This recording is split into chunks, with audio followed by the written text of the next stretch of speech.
ex, kamusta na? Kilala mo pa ba ako?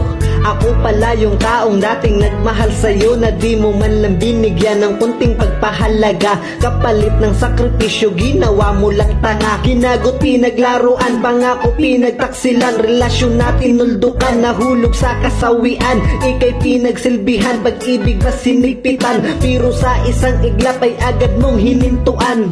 Andaya mo masyado, meron ka palang reserba. Nung natapos ka sa akin, meron na agad umextra. Nakaplano na lahat, kaya ayos lang sa'yo natapusin at gaguhin ng isang kagaya ko. Sana di ka karmahin ng ginawa mo sa'kin, dahil pag nangyari yun ay baka di mo kayanin ng pait at pagduro sa tagos puso na sakit. At kapag nangyari yun, huwag ka sa'kin bumalik.